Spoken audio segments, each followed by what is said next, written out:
Kita ambil kesimpulan di sini. Tema saya adalah dengan berani.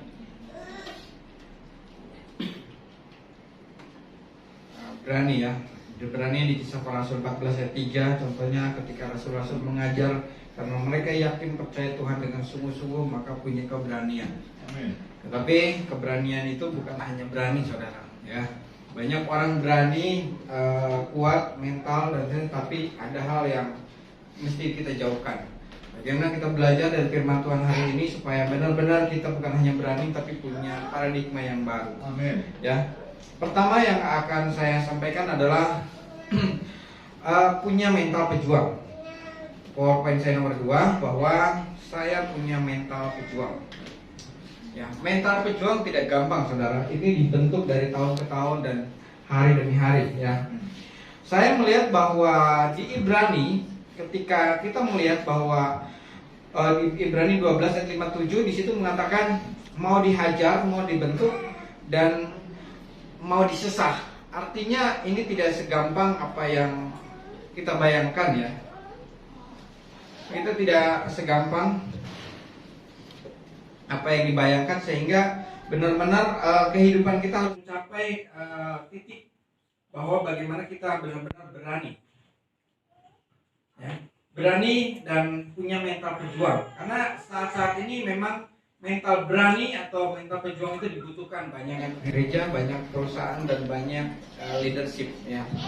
Karena pemberitaan gereja itu harus benar-benar berisi, ya. Ibrani melihat bahwa di situ harus disesah mau jadi anak. Kalau disayang, siap dihajar, siap ditempur, istilahnya, ya. Karena seorang prajurit kalau tidak dilatih dengan disiplin yang tinggi, itu akan kerepotan. Saya pernah punya teman di satu kantor dulu. Dia selalu, karena seorang perempuan, dia selalu bawain makanannya, ya, tiap hari ke ke tempat ini di Serpong itu, campnya itu. Kata saya, kalau tentara nggak dikasih makan 3 hari nggak bakal nangis. Itu mentalnya. Karena saya tahu dia harus siap tinggal di hutan pun sekalipun, ya. Bahkan beberapa rekan kami di Ciamis udah yang mengalami tembak, mengalami siap hanyut di dalam segala macam kesulitan, ya. Tapi dia benar-benar punya mental yang benar-benar mau dibentuk. Saya melihat waktu Kaleb dan Yosua ketika memerangi satu pertempuran, dia nggak sembarangan, saudara. Ini dia harus dipilih oleh pemimpinnya siapa yang layak. Kalau nggak punya mental pejuang, ketika Yosua masuk, berbeda cara berpikirnya, saudara. Yang satu, bangsa itu gede-gede, saudara, kita tinggal dimakan, dan di sana emang yang biasa makan orang. Kita cuman kasih istilahnya perangkap. Tapi kata Yosua, enggak, kita akan maju duduknya. Saya punya asumsi seperti ini, saudara. Saya misalkan saat ini di gedung, ya, di atas gedung, di atas lantai 25. Rekan saya di gedung yang sama di lantai 5. Ya, satu kejadian tempat yang sama. Saya melihat misalkan saya di depan MH Tamrin itu, wah, macet. Ya. Kata teman saya, lebih baik kita pulang nanti, tunggu 1 jam lagi supaya macetnya reda. Saya yang berdiri di lantai 5, enggak, kata saya jalan sekarang. Kenapa? Kenapa berbeda seperti ini? Tempat kejadian yang sama, jam yang sama, tapi berbeda konsep, berbeda cara berpikir. Ketika saya dilihat, ternyata macet itu itu di depan udah ada mobil dan sudah diderek dan siap jalan, istilahnya, ya. Tapi karena di lantai 5 melihat, wah, ini macet, semua mobil, nggak tahu ujungnya seperti apa, kita nggak tahu, lebih baik tunggu 1 jam. Nah, di tempat kejadian yang sama, tapi cara berpikir yang berbeda, karena berbeda cara berpikir, cara melihat, itu akan berbeda konsep, saudara, ya. Jadi kita kadang-kadang melihat sesuatu, melihat hanya gambaran depan saja. Ya. Yang kedua itu mau diproses, ya. Proses bukan berkat, tapi proses. Di bilangan di Yosua dan Kaleb di bilangan 13 ayat 30, seperti tadi saya bilang, cara berpikirnya berbeda, ya. Kalau saudara misalkan saya usaha nih, tapi kenapa harus kerja dulu 19 tahun di tempat orang? Ya. Pertama, kalau saya tahu itu berhasil, saya nggak akan habisin waktu saudara di tempat lain. Ya, kalau misalkan seperti tadi Pak Surya, saya yakin itu bergumul lebih hebat daripada dia berkhotbah. Karena ini mungkin pertama, itu berbeda saudara. Saya tahu yang penting saya berani dulu, saya punya hati, ya itu bagus. Tapi luar biasa. Tapi ketika kita tahu panggilan kita nggak mau habiskan waktu kita yang sia-sia. Saudara, misalkan saya mau bergarmen.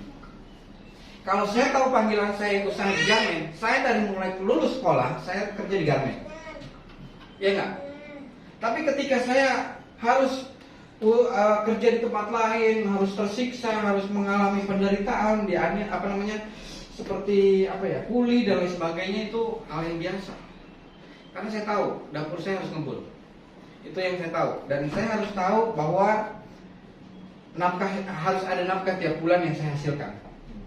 Kalau saya tahu, misalkan tahu penyertaan Tuhan hebat, saya tahu, wah dahsyat, kita aminkan. Tetapi kita tahu bahwa di sana itu kadang-kadang kita jalan itu gelap, nggak tahu endingnya seperti apa. Kebanyakan daripada adalah kita juga seperti itu. Kita tahu jalan aja, berbenturan. Tapi ketika kita menyertakan Tuhan, memang Tuhan sertai, kan Tuhan suatu saat buka jalan. Tetapi semua yang kita alami ke perjuangan kita itu kita nggak tahu. Yang penting punya niat hati yang baik, yang tulus, mau diproses dan bukan berkat. Karena ketika kita doa, saya pernah bikin status, kenapa doa ada yang dijawab, ada yang enggak. Ya, ini realitas saudara. Kenapa ada yang stres doa, habis enggak? Pokok doa ketika saya renungkan dapat jawaban lewat Alkitab. Ternyata jawabannya doa itu bukan prioritas sama berkat, tapi doa itu adalah hubungan supaya keinginan Tuhan terjadi dalam hidup saya. Amin. Bukan keinginan saya terjadi supaya Tuhan kabulkan. Itu yang doa. Tapi banyakkan saya juga ngelis, saudara. Satu minggu ini cukup bergumul saya dengan masalah keuangan. Sampai selesai di jam waktu yang tepat. Kita nggak tahu seperti apa Tuhan mau berkarya seperti apa. Tapi kadang-kadang kita benar-benar bergulat. Sampai istri saya bilang, abang papa makin bertambah. Saudara, kadang ada hal-hal yang kita harus persiapkan yang sedemikian rupa yang benar-benar sangat baik, saudara. Jadi mau diprosesnya bukan dari berkatnya, tapi karakternya. Karena tujuan semua itu adalah serupa segambar dengan Tuhan.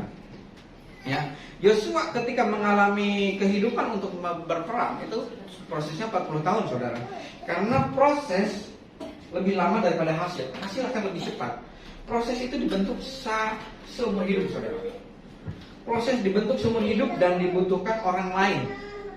Ya, kalau talenta seperti Hana, dia menyanyi atau apa, dia tidak dibutuhkan ini karena itu talenta datang sendiri dari Tuhan. Itu sifatnya anugerah. Tapi kalau karakter dibutuhkan orang lain, saudara, untuk supaya makin hari makin dibentuk. Ya, ayat-ayatnya sudah saya ketik di situ. Jadi Kaleb melihat bahwa dari Yosua cara pandangnya beda. Saya pasti menang di situ. Dia yakin, tapi jangan terlalu yakin. Saya ada ayatnya ya. Nah, yang ketiga adalah yakin dengan kemenangan. Ya, bahwa kekuatan kita adalah di Roma 1 ayat 16, yakin bahwa Tuhan itu penolong. Saudara, juru selamat yang kita temukan di dunia ini kecuali di tempat lain nggak ada, saudara. Ya, di kekristenan itu keyakinan yang kokoh. Aku punya keyakinan yang kokoh. Beberapa banyak orang Kristen hilang semangatnya karena sudah tidak yakin. Kemarin saya di-upload satu video di Korea ya. Itu ada agama baru, saudara. Pengikutnya banyak banget, ribuan, saudara. Dan masuk ke sekolah-sekolah itu sekolah misionari.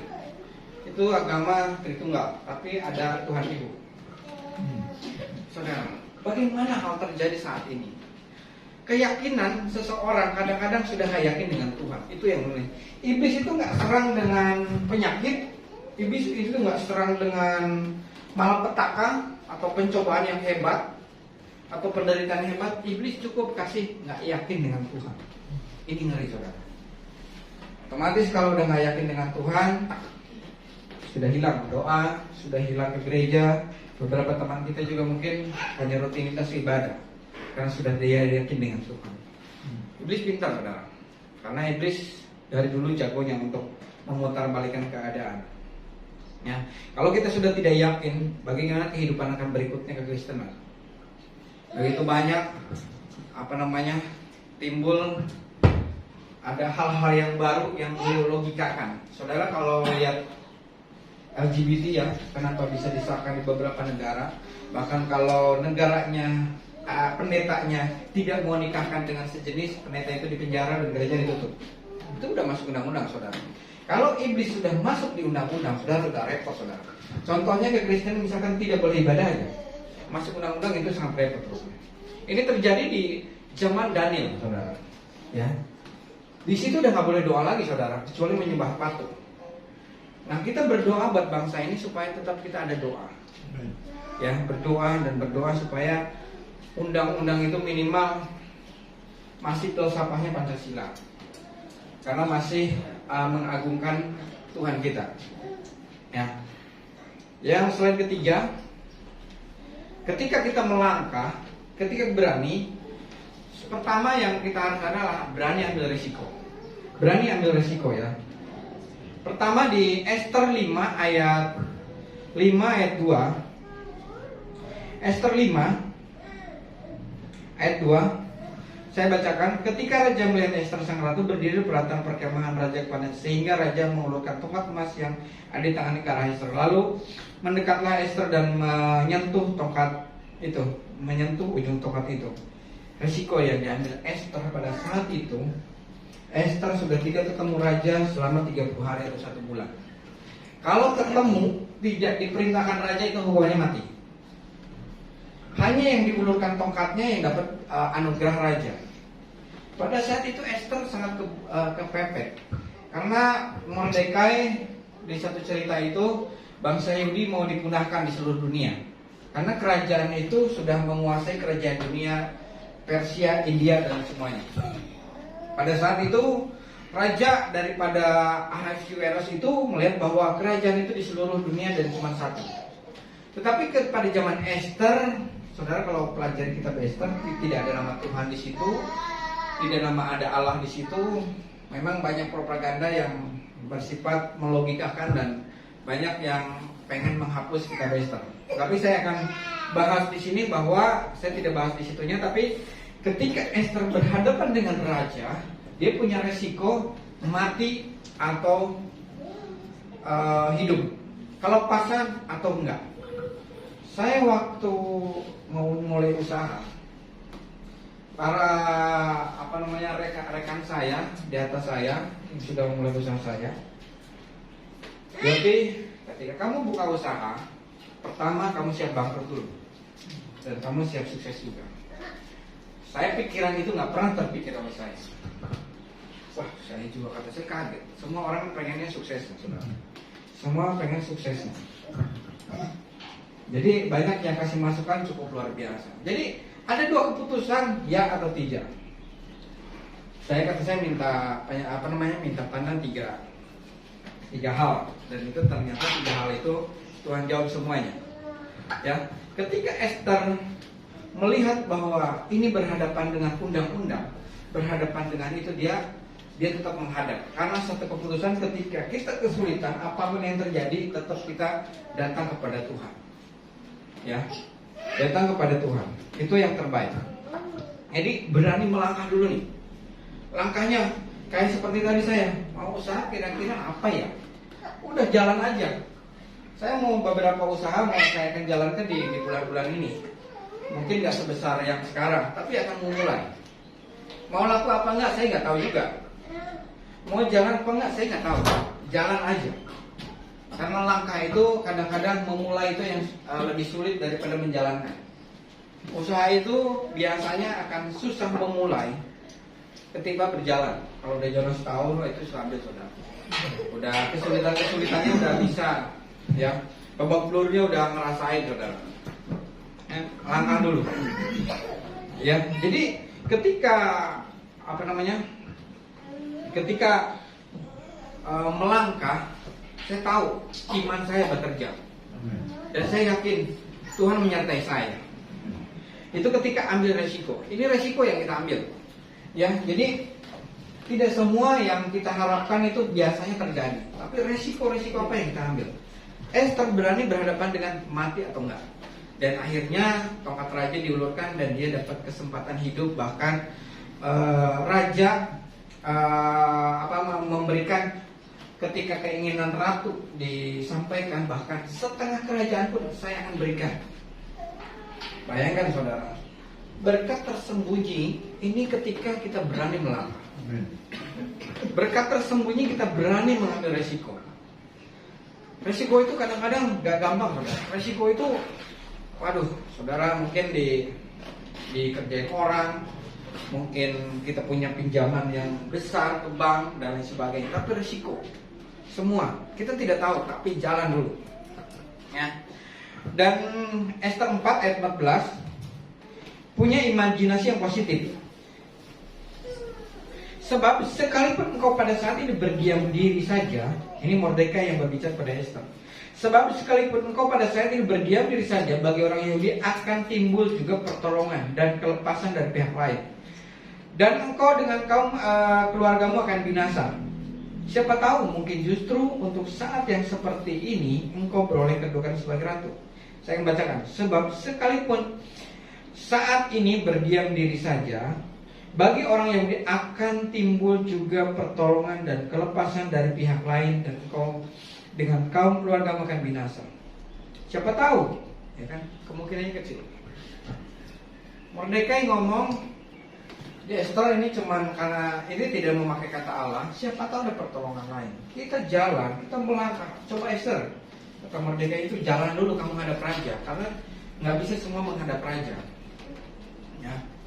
Mordekai pun tidak bisa. Siapa tahu ada pertolongan dari pihak lain. Karena gini, mujizat terjadi ketika semua pintu tertutup dan ada satu pintu dibuka. Ya, jadi ada pintu lain yang dibukakan. Memang semua tertutup. Kadang mungkin semua tertutup, tapi bagaimana kita bertahan? Itu udah mujizat. Karena apa? Kita masih bertahan. Kesuksesan itu, kata satu buku mengatakan gini, sukses itu adalah ketika kita terus maju, ketika kita terus jatuh, ketika kita terus tidak berhasil, tapi kita masih tetap semangat. Amin. Semangatnya tidak pernah hilang. Dari kegagalan pertama, kegagalan berikut, tapi semangatnya tidak pernah hilang. Itu sukses. Kalau sukses, biar orang mengatakan, wah itu hebat, dia punya segala-galanya dan sebagainya. Enggak. Satu buku Joseph Prin kalau nggak salah mengatakan kesuksesan itu dari dari kegagalan pertama, kegagalan berikutnya, tapi tidak pernah menyerah. Ya. Kadang orang kalau udah nggak menyerah seperti tadi, hilang keyakinannya, sudah nggak mau usaha apa lagi. Saudara tinggal pilih, gaulnya saudara pilih. Jangan bergaul dengan yang loyo-loyo. Ya, harus yang punya motivator, punya pemikiran yang seperti Mordekai atau Esther, dia punya imajinasi. Kalau Esther nggak tolong, pasti dari orang Yahudi ada pertolongan lain. Pada saat itu suasana menyekap seluruh dunia siap dibinasakan. Ya, orang Yahudi dari seluruh dunia dibinasakan, dan itu hampir mungkin jutaan pada saat itu. Karena yang binasa itu ratusan ribu saudara. Ketika ada perlawanan bahwa orang Yahudi boleh melawan, ya, karena titah pada saat itu tidak bisa dirubah saudara. Sekali perintah raja, karena gini saudara, Tuhan kita adalah raja, dan perkataan Tuhan, perkataan raja adalah undang-undang. Ingat ya, undang-undang. Jadi undang-undang pun itu adalah alatnya Tuhan. Perkataan raja adalah undang-undang. Perkataan raja adalah tidak bisa dibatalkan. Firman Tuhan tidak bisa dibatalkan, saudara. Nah, jadi punya imajinasi bahwa kalau dia nggak tolong, yang lain pasti tolong. Kadang-kadang pemikiran kita, saya main ke si A, saya main ke si B, atau saya datang ke saudara saya, siapa tahu tolong. Kenyataannya enggak. Karena Tuhan menyediakan apa yang saudara tidak pernah dipikirkan. Kita itu bisa disediakan. Jadi kalau saudara, pemikiran saudara boleh tolong, orang itu boleh tolong, biasanya nggak pernah terjadi. Tapi pasti yang tidak pernah dipikirkan saya dan saudara itu yang Tuhan tolong. Beda. Ya, karena Tuhan itu menimbulkan apa yang saudara pikir. Berusaha berarti saudara udah mikir, saudara udah berusaha, tapi nggak pernah kesampaian. Nah, baru Tuhan tolong, ya kan seperti itu. Punya imajinasi yang positif. Nah, percaya diri tapi jangan terlalu pede. Nah ini, tadi yang saya bilang berani melangkah, oke, ya, punya mental pejuang, oke. Tapi jangan salah, percaya diri tapi jangan terlalu pede. Di Yosua 7 ayat 3. Jangan terlalu pede. Saya akan bacakan ayatnya. Saudara mungkin ada bisa dibacakan? Yosua 7 ayat 3. Saya akan bacakan kalau ada. Kemudian kembali mereka, Yosua berkata kepadanya, tidak usah seluruh bangsa itu pergi, biarlah kira-kira 2-3 ribu orang pergi untuk menggempur kota Ai. Janganlah kesusahan seluruh bangsa itu dengan berjalan dari sana, sebab orang-orang di sana sedikit saja. Ada satu cerita di Alkitab bahwa orang Israel baru saja menenggelamkan, menghancurkan kota Yeriko yang penduduknya sangat banyak, ya. Dan di situ dia nggak berperang, cukup berteriak. Dia puterin 6 kali, dan hari yang ketujuhnya baru dia berdoa dan berteriak kepada Tuhan, memuji Tuhan, sehingga tembok-tembok Yeriko itu hancur. Itu Tuhan yang berperang, saudara. Dan pada saat itu kemenangan, wah Tuhan tolong, wah sukacita mereka berluap-luap. Tuhan menyertai kita, Tuhan ternyata ada di pihak kita. Wah, orang Israel sangat-sangat pede. Jadi ketika melihat suku Ai, kota Ai yang jumlahnya 3.000, yang tadi itu jutaan, kenapa bisa dikalahkan? Apalagi yang kecil lah, istilahnya kentut aja bisa lah. Kentut aja dia pasti kalah, pasti menang. Biasanya masalah kecil disepelein, saudara. Karena kita percaya, wah Tuhan percaya menolong kita, dan saya kelepasan, dan yang tadinya yang mati hidup lagi dan lain sebagainya. Tapi jangan terlalu pede di situ. Yosua sampai menyerah bahwa Tuhan, kenapa bangsa ini bisa sampai kalah? Ya, ketika berperang cukup 2-3 ribu orang, dan disitulah ternyata mereka termarit-marit dan sehingga mengalami kekalahan. Karena terlalu pede, dia tidak tanya Tuhan dulu. Ya, karena ada satu keluarga namanya Akan yang menghancurkan itu. Kadang-kadang di dalam perusahaan atau di gereja tidak butuh orang banyak untuk menghancurkan, cukup 1 orang, saudara. Ya, tapi ketika melihat bahwa Yosua duduk di kaki Tuhan, bahwa ada satu jawaban, ada satu keluarga yang dikuduskan, yang nggak boleh diambil, dia diambil. Ya, karena dosanya melihat bahwa sehingga itu jerat seluruh bangsa. Ini kenapa jerat? Kenapa? Saya juga bertanya-tanya. Kenapa di satu keluarga ini menjerat bangsa Israel dan semua menjadi korban? Kadang-kadang kesalahan kita juga sepele, saudara. Ada korban orang lain. Ya. Kadang-kadang saya melihat bahwa ada orang udah bertobat, cinta Tuhan sungguh-sungguh, udah menyala-nyala, wah udah surga itu udah apa ya, mungkin saya melihat itu mata saya sendiri. Tiba-tiba anaknya perempuan dihamilin orang lain. Ya, ini terjadi. Saya melihatnya sangat kaget. Ya, ternyata ada yang harus bayar kesalahan orang tuanya dulu, dibayar kepada anaknya. Karena satu, anaknya nggak sungguh-sungguh dengan Tuhan. Ini saya waktu itu terpukul, sehingga kadang-kadang nenek moyang kita banyak yang mereka nggak benar, nggak takut Tuhan dan sebagainya. Akhirnya dampaknya kepada anak-anaknya, keturunan kedua dan ketiga. Itu kutuk, saudara. Nah, melihat seperti itu, saya melihat bahwa ada satu hal yang Daud juga alami ketika dia tidur dengan Batseba dan punya anak, sehingga mengakibatkan kerajaannya hancur, pedang tidak luput dari keluarga dia, dan bangsa itu dalam 3 hari mati 70.000 orang. Ya, akibat apa? Terlalu pede. Saudara juga, saya juga melihat bahwa banyak orang nggak pede tapi sukses. Banyak yang pede juga sukses, saudara. Banyak orang seperti saya dari desa yang sukses, tapi banyak juga yang dari kota sukses. Banyak yang juga yang pendidikannya dia tidak berpendidikan tapi sukses. Banyak yang pendidikan tidak sukses. Ada juga yang berpendidikan dan sukses. Ada yang juga orang jelek sukses, ada yang ganteng juga sukses. Ya, jadi nggak semua saudara. Jadi ada hal-hal tergantung kita melihat biografinya seperti apa. Jadi kalau misalkan sekarang saya dari desa, saya dari kampung, mungkin saya jelek dan sebagainya, percayalah Tuhan menyertai kita. Tapi ingat jangan kepedean. Kepedean juga ternyata bahaya juga saudara. Ya, karena apa? Wah, melihat bahwa saya tadinya merang-merang, ya yang dulu aja bisa ini, kenapa yang kecil enggak? Kadang-kadang hal sepele ini direndahkan. Ya.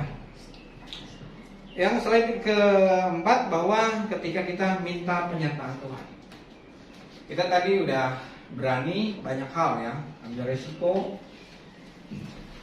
punya mental pejuang, resiko, dan yang ketiga adalah minta penyertaan Tuhan. Karena ketika berani tanpa penyertaan Tuhan, ya sama aja omong kosong, bohong. Ada satu daerah, kadang-kadang saya nggak sebutkan daerahnya, dia berani dalam hal. Wah, dia berani dalam berantem dan sebagainya, suku-suku tertentu dia itu nggak pernah takut sama orang, saudara. Setan pun nggak takut sama setan, yang takut sama dia malah. Ya, tapi ketika minta penyertaan Tuhan beda, saudara. Kita melihat bahwa Ester 4 ayat yang ke 16, Ester 4 ayat ke 16. Ester 4 ayat 16. Saya akan bacakan. Pergilah, kumpulkanlah semua orang Yahudi yang terdapat di Susan dan berpuasalah untuk aku. Janganlah makan dan janganlah minum 3 hari lamanya. Ini yang disebut puasa Ester, nggak makan nggak minum selama 3 hari 3 malam, baik siang atau malam, serta dayang-dayangku, dan aku akan berpuasa demikian, dan kemudian aku akan masuk menghadap raja sesungguh pun berlawanan dengan undang-undang. Kalau terpaksa mati, biarlah mati. Minta penyertaan Tuhan itu nggak gampang, saudara. Pertama itu dia berpuasa, ambil harga, duduk diam. Ketika dia berpuasa 3 hari 3 malam, ini seorang ratu, saudara. Makanan itu udah pokoknya babi kecap itu tiap hari.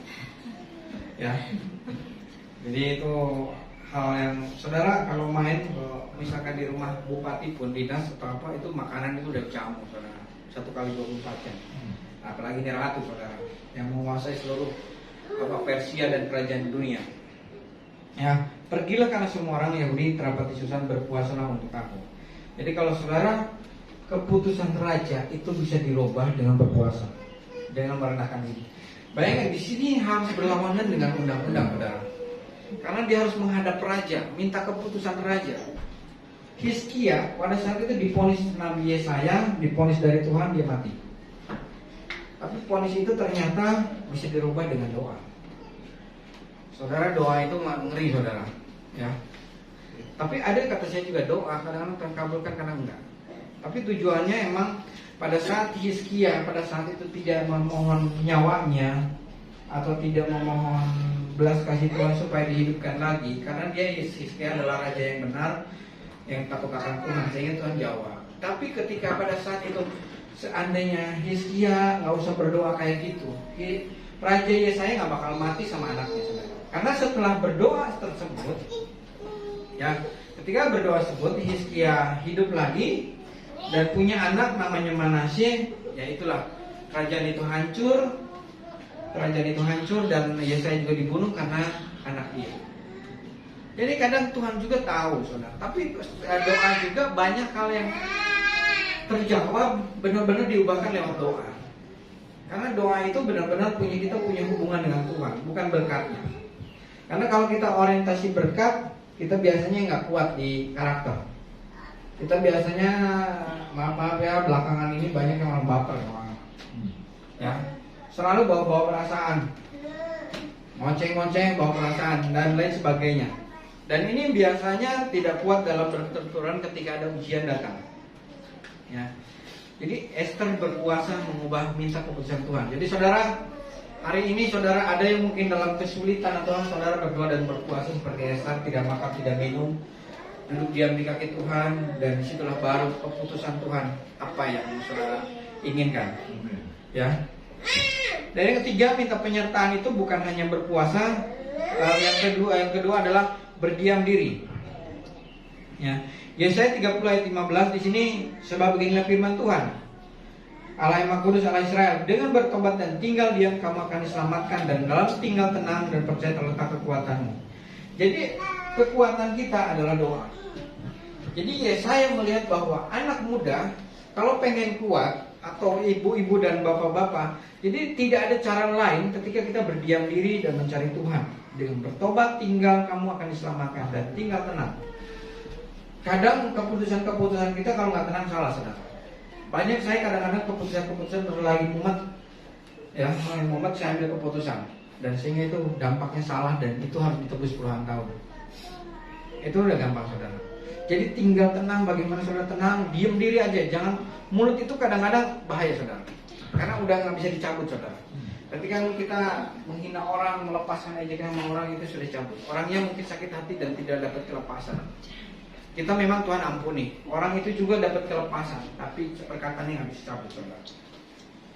Jadi kadang-kadang kalau mau ngomong, kadang-kadang mikirnya berkali lipat ganda, ya. Karena di sini hatinya berarti ada sesuatu yang nggak beres yang keluar dari hati. Ya, jadi di sini kita melihat bahwa berdiam diri. Berdiam diri artinya berdoa dan tinggal tenang. Karena pikiran kita kadang-kadang membutakan kita mengambil keputusan yang salah. Ya, Yosua juga ambil keputusan yang salah. Dia ikutin kata orang. Bahkan Saul terjerat bahwa satu cerita bahwa Saul ngikutin rakyatnya ngomong. Domba ini istilahnya baik buat gereja, duit ini baik buat gereja. Saya pernah pelepasan, saudara, pelayanan pelepasan di Sewan waktu itu ada cincin, ada mata cincin yang mahal-mahal, belum yang emas diikat pinggang dan sebagainya. Itu saya pikir kan gini, Om, kan itu bagus, kita jual buat gereja, betul nggak? Logika nggak? Betul, saudara. Atau misalkan batu cincin itu lumayan harganya mahal, kalau dijual buat gereja, kan kita gereja lagi kesusahan, butuh AC, butuh mixer dan sebagainya. Itu lagi gak, saudara. Untung saya didampingin gembala, waktu itu di gembala mana ya? Oh jangan, ini kan barang yang khususkan untuk dibakar, saudara. Karena jimat segala macam itu kalau sudah ketemu itu harus dibakar, saudara. Apapun bentuknya, termasuk emas. Karena berkali-kali orang kesurupan minta emas, dan ketika emasnya ada nilainya, kita nggak mungkin hancurin, saudara. Tapi itu harus kita hancurin. Akhirnya jangan. Untung saya ada itu. Kalau nggak saya bawa pulang mungkin. Beli motor baru atau mobil baru. Jadi seperti itu. Jadi ada kadang-kadang yang bersifat keputusan-keputusan kita harus punya orang lain. Dan ketika ada sesuatu yang berharga melekat di dalam diri kita, itu bahaya, saudara. Nah, jadi berdiam diri penting. Dan yang minta pernyataan yang ketiga adalah komitmen yang kuat, ya. Komitmen yang kuat di Daniel 1 ayat yang ke 8. Daniel 1 saya akan bacakan ayat 1 yang ke 8. Daniel berketetapan untuk tidak menajiskan dirinya dengan santapan raja dan dengan anggur yang biasa diminum raja. Dimintanya kepada pemimpin penguasa raja itu supaya tidak usah menajiskan dirinya. Daniel 1 punya ketetapan, dia tidak menajiskan dirinya. Daniel berketetapan berdoa sehari 3 kali menghadap Yerusalem. Menghadap Yerusalem itu mana? Kiblat, saudara. Saya kasih tahu. Jadi kiblat itu orang Kristen duluan, ya, kulon, ya. Jadi melihat bahwa komitmen yang kuat untuk saat ini, untuk minta penyertaan Tuhan itu tidak segampang berdoa, mencari ayat-ayat yang kira-kira menyenangkan Tuhan, menyenangkan hati kita, itu nggak perlu lagi, saudara. Kalau udah tahu, tapi komitmen yang kuat, berdoa sehari 3 kali, atau berjaga-jaga 1 jam 1 hari. Dan di sini kita melihat berketetapan untuk tidak menjadikan dirinya. Saudara, di bulan ini saya jalan-jalan, saudara. Tanpa saudara saya ajak, ya, maaf ya. Saya jalan-jalan, saudara, keluarga dan rekan saya ke Bandung. Rencananya 3 hari, saudara. Ya. Jadi ketika di perjalanan saya udah udah happy lah, ya, udah happy di hari. Tapi saya udah ngomong ke istri, setiap datang pokoknya kita doa, minta Tuhan tutup bungkus dengan darah Yesus supaya kita tidak ada gangguan apapun. Karena seringkali kita tempat-tempat baru kita nggak tahu seperti apa. Jadi berketetapan untuk tidak menajiskan dirinya, saya ambil kesimpulan saya bulan ini. Jam 3 handphone saya sembunyiin supaya tidak getar dan supaya anak saya tidur, istri saya tidur aman. Ya, emak saya di situ, istri saya dan Maria dan lainnya. Jam 3 saya dibangunin, saudara. Ternyata ada yang kerasukan, saudara. Ternyata ada yang kerasukan. Dari di beda kamar saya itu 5 orang. Yang parah 5, yang paling parah 3. Jadi udah lihat hantu berkeliling lah segala macam udah. Ternyata itu dari jam 12 ternyata mereka kerasukan sampai pagi, sampai matahari terbenam. Muncul. Nggak ada yang tidur. Saya tidur enak, saudara. Pas saya selidik-selidik, ada apa sih? Memang pada saat itu biasalah anak-anak pabrik, karyawan, toko dan sebagainya pada malamnya itu minum, karaokean, pada kebablasan lah, menajiskan diri. Untung saya enggak, saudara. Disitulah kita, kalau misalkan saya ikut-ikutan, mungkin salah satunya korban, mungkin anak saya atau siapa. Tapi ya kita tahu anak Tuhan kita, mungkin kita juga, saya tahu itu udah jam-jam 11 itu udah diminta mic segala macam itu, sebentar Pak, bentar lagi, masih senang karaokean dan sebagainya. Akhirnya itu terjadi malam, sampai pagi nggak tidur. Dan akhirnya kita siang-siang, pagi-pagi harusnya 2 hari lagi jalan-jalan, kita pulang dan harus bawa ke rumah sakit salah satu. Nah itu dampaknya, saudara. Kalau saya mungkin ya itu di depan mata, kita nggak bisa stop. Tapi saya komitmen untuk pertama saya doa untuk tidak menjadikan sendiri dan tidak ikut-ikutan lah. Akhirnya saya untuk tidur pulas dan mereka memberanikan diri untuk bangunin saya karena beda kamar jauh. Meskipun mereka takut kan, dengan saya doain akhirnya doa keliling seperti tadi Yosua itu. Tapi itu sudah terjadi. Akhirnya kita jadi korban juga. Akhirnya yang satu menggerutu, aduh jalan-jalan kok sebentar amat. Acaranya berantakan, gatot, gagal total.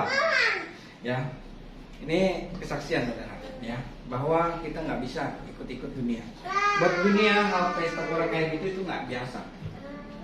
Biasa, saudara. Tapi saya untung nggak terhanyut di situ. Coba 20 tahun yang lalu, wah, saya ikutan kalau saudara. Ya, yang terakhir poin-poin saya adalah integritas. Ya.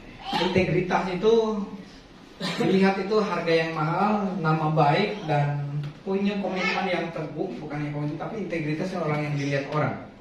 Ya, tidak kompromi dengan keinginan yang tidak pantas. Ya, di Yosua 7 ayat 21.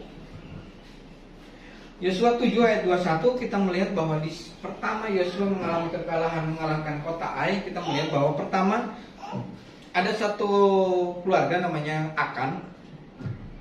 Aku melihat di Yosua 7 ayat 21, aku melihat di antara barang-barang jaharahan itu jubah yang indah buatan Simear dan 200 sikal perak dan sebatang emas yang 50 sikal beratnya. Aku menginginkannya, aku ambil semuanya itu dan akan disembunyikan di dalam kemahku dan dalam tanah, dan perak itu di bawah sekali.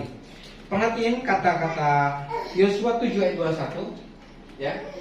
Integritas, saudara boleh baca di rumah. Perhatiin ya kata-katanya ini tentang konsep dosa mulai terjadinya seperti apa. Pertama, aku melihat. Jadi pandangan kita kadang-kadang salah dengan sesuatu. Kita seringkali kita ke mall, jalan-jalan, lihat-lihat mobil, lihat-lihat barang-barang mewah, handphone yang cakep. Ketika melihat, hasrat kita seketika itu bangun. Ya, hasrat kita, pengen. Bagus nih handphone canggih, udah Samsung lipat dan lain sebagainya. Gimana ya kita ambil? Mulai imajinasi kita mikir, bagaimana saya dapatkan ya? Aku melihat ya, barang-barang jarahan itu jubah yang indah, semua yang indah-indah. Saudara, barang-barang mewah itu barang-barang kredit mewah-mewah, saudara. Tapi bagaimana kita dapatkan? Mulai kita berpikir, kita kredit apa cicil ya? Kita pinjam duit atau kita cari ojol, pinjaman online, atau bagaimana ya? Nah kita mikir mulai. Nah ini mulai konsep dosa itu dari mulai melihat itu nggak dosa, saudara. Tapi ada yang mulai ke imajinasi masuk bagaimana kita untuk mengingininya. Ya, ketika mengingininya kita udah dapat konsep, wah saya bisa dapatkan dengan pinjaman atau lain sebagainya, sehingga aku menginginnya dan aku ambil. Nah, ketika keambil itu juga nggak dosa, saudara. Tiba-tiba kerjaan kita ambruk, bisnis kita hancur, dan sekarang kita nggak bisa bayar. Dan itu kita akhirnya dikejar piutang. Saya waktu kerja dulu 2020 saya nggak bisa bayar cicil rumah meskipun cuma 600. Backlistnya sampai 2 tahun, saudara, nggak dapat pinjaman bank. Tapi di situ Tuhan kerja, sehingga saya memulai bisnis tanpa pinjaman bank. Ya, di sini kita melihat bahwa aku melihat, aku mengingininya, dan aku ambil. Dalam bahasa Inggrisnya 4 kali. Sehingga di sini ketika diambil dan disembunyikan. Dosa kadang-kadang yang bersifat imajinasi, panjang lebar di imajinasi biasanya disembunyikan supaya orang nggak tahu. Tapi Tuhan tahu masalahnya. Dan disinilah bangsa Israel mengalami kekalahan karena satu orang ini yang rakus. Jadi yang rakus ini kita melihat bahwa ketika dia tersuruh bersembunyiin. Karena begitu banyak seperti kemarin yang khotbah kemarin, mencuri kemuliaan Tuhan itu bisa dimimba, saudara. Dan itu mengalahkan nanti mengalahkan penyertaan Tuhan sehingga dagingnya makin kuat. Karena ketika imajinasi kita jauh daripada firman, itu banyak yang masuk kepada pikiran kita yang membenarkan bersifat logika. Jadi aku melihat, aku mengingininya, aku ambil dan aku sembunyikan. Aku semua, saudara. Itu tanpa kompromi, tanya kiri kanan dulu, setuju apa enggak. Dan disitulah kehancuran. Karena apa? Dia kepedean. Dan disitulah korban orang lain sehingga dia kalah. Tapi singkat cerita, Yosua itu berdoa minta penyertaan Tuhan, dan disitulah diseleksi bangsa itu ternyata ada pelakunya. Dan disitu pada perjanjian lama, dosa itu udah nggak bisa kompromi, pokoknya hajar, matiin, karena itu akan jerat ke orang lain. Kalau sekarang, wah, kalau para pejabat misalkan udah dapat gelar korupsi segala macam, paling 2 tahun, korupsinya 5 miliar, disitanya berapa M, dia masih keuntungan banyak, saudara. Tapi zaman perjanjian lama, saudara bernubuat pun salah, masih ke orang mati, saudara. Ya, jadi tidak main-main dengan Tuhan itu, saudara. Kadang orang membenarkan, wah Tuhan kan tahu hari ini nggak ke gereja, ya kan? Tahu hari ini misalkan kita nggak ibadah. Lama-lama roh kita yang padat, saudara. Dan makin lama udah nggak yakin dengan Tuhan, udah nggak ada gregetnya dengan Tuhan, dan itu penyakit, saudara. Dan integritas yang poin ketiga adalah jauhi orang fasik, berdosa dan mencemooh. Kita lihat di Mazmur 1, saudara, yang pertama yang harus dihindari adalah nasihat orang fasik. Beberapa banyak orang yang memberikan nasihat kepada saya dan saudara, ternyata itu orang fasik.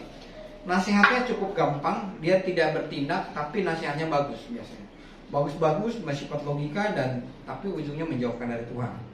Ya, Mazmur 1, jauhi orang fasik, kumpulan orang berdosa. Ya, orang-orang berdosa. Orang berdosa seperti apa? Ya, saudara bisa tahu kalau saudara lagi lemah, dia malah komporin, saudara. Wah, dasar saudaramu itu harusnya kan ngasih semangat. Harusnya ampuni gitu kan. Ampuni, lepaskan pengampunan. Yang gitu saudara-saudara, berkati. Nah, kalaupun muncul pencemooh, ada kadang-kadang yang lewat. Wah, itu begini ya. Wah, makin dijelekin. Dan biasanya di gereja juga banyak kumpulan orang sakit hati, saudara. Kumpul rame-rame, ceritain kepalanya, pekerjaannya dan sebagainya. Saya yakin sih nggak. Jadi kumpulan banyak sakit hati itu banyak, saudara. Dan masalahnya nggak sembuh. Dan tambah lagi kumpulannya tambah banyak, terjadi komsel, dan disitulah dia keluar gereja rame-rame. Ya. Yang poin terakhir, integritas yang ketiga adalah tidak membuat pesta lain. Ester 1 ayat 9. Ayat 9, maka bertanyalah raja kepada orang bijaksana, Ester 1, juga pasti sang ratu mengadakan perjamuan bagi semua perempuan di istana raja di Ahasiweros. Ya. Yang kita melihat bahwa pertama Ester diangkat itu karena orang lain mundur. Orang lain dipecat sebagai ratu. Bayangin, ratu dipecat. Sejarahnya itu nomor 1 di sini. Pertama ratu dipecat. Ya. Ester 1 ayat yang ke tadi. Terus Ester 1 melihat bahwa ketika ratu itu akhirnya dia diangkat. Karena gini, kadang-kadang kita menjadi rugi tapi keuntungan buat orang lain. Keuntungan orang lain kadang-kadang membuat kita rugi. Di bisnis sadar gitu. Oh, saya misalkan hari ini saya nggak jadi kirim atau apa, ternyata ada yang diuntungkan. Oh, dia nganggur hari ini supaya dia dapat kerjaan dan dia dapat dapat objek ke yang lain, istilahnya gitu. Harusnya saya ada misalkan besok pengiriman, wah dia rugi karena nggak ada banyak pengiriman, mobilnya kosong, tapi hari ini ternyata ada orang yang diberkati, jadi yang lebih butuh. Jadi kadang waktu Ester kita diangkat, dia tidak ada silsilah yang diangkat secara resmi, tapi kita melihat bahwa Ratu Wasti yang tadinya yang sudah memimpin di sana membuat satu pesta lain. Sehingga ayat yang lain mengatakan, maka bertanya raja kepada orang arif bijaksana. Nih, raja nanyanya ke orang arif bijaksana, jangan nanya ke orang fasik. Arif bijaksana, orang-orang yang mengetahui kebiasaan zaman, karena demikianlah biasanya masalah-masalah ditemukan kepada para ahli undang-undang dan hukum. Jikalau baik pada pemandangan raja, hendaklah dikeluarkan satu titah kerajaan di hadapan baginda dan tulisan di undang-undang Persia dan Media, sehingga tidak dapat dicabut kembali, bahwa Wasti dilarang menghadap Raja Ahasuerus dan bahwa akan mengalihkan kedudukan sebagai ratu kepada orang lain yang lebih baik daripadanya. Jadi Tuhan kadang-kadang bisa ditepati ketika saya dan saudara taat sampai akhir. Tapi janji Tuhan akan dipindahkan kepada orang lain, tapi janji Tuhannya itu tetap digenapi. Ya. Jadi kita melihat bahwa Ratu Wasti ketika dia bikin pesta, artinya gini saudara. Ketika ada perjamuan raja, artinya ketika ada suasana ibadah, pesta itu berbicara tentang ibadah, dia bikin ibadah lain, saudara. Dia bikin acara lain. Hari Minggu kita tetapkan bahwa itu suatu buat ibadah. Tapi suatu hari, suatu jam yang sama, kadang-kadang kita bisa pakai ke mall. Ibadah lebih baik kita di mobil aja, online kan bisa. Itu yang logika saudara. Tuhan tahu, sangat tahu. Tuhan tahu kesibukan kita, sangat tahu. Tapi kita lihat integritas kita mulai hilang. Saatnya ke gereja, saatnya doa ya doa. Itu pindah integritas, sehingga kita tidak membuat pesta lain. Atau tadi keinginan yang bersifat tidak pantas, punya hati yang rakus, jauhi orang fasik. Jadi integritas kita benar-benar kita harus jaga, ya. Waktunya ibadah ya ibadah, waktunya main ya main. Jadi ada hal yang kita harus benahi, bahwa di pikiran kita kadang-kadang bersifat Tuhan itu baik, serius kayak gitu baik. Tuhan tahu nggak gereja sekali nggak apa-apa, atau nggak perpuluhan sekali ya apa-apa, Tuhan tahu kebutuhan kita. Itu bersifat-sifat melogikakan. Tapi kita melihat jangan sampai kita dibuang karena hal sepele. Pada saat waktu itu Ratu Wasti membuat satu pesta cukup 1 hari saudara, tapi dibuang. Bayangin, pesta diadakan raja itu 180 hari dan plus 7 hari. Ya. Saya mikir, kok raja tegas banget? Karena gini, kata Arif bijaksana, kalau cewek udah memimpin, bahaya nih buat laki-laki. Ntar laki-laki ditindas. Ya kan? Kebanyakan sekarang juga kadang-kadang perempuan ambil kepemimpinan di rumah tangga. Sehingga lakinya pang 6, lakinya pang 5, ceweknya pang 6. Istrinya pang 6 dan dia atur mulai rumah tangga. Nah itu juga ngeri saudara. Biasanya laki-laki kayak gitu, maaf itu bahasa saya lebih kasar, itu biasanya orang jadi kayak bego.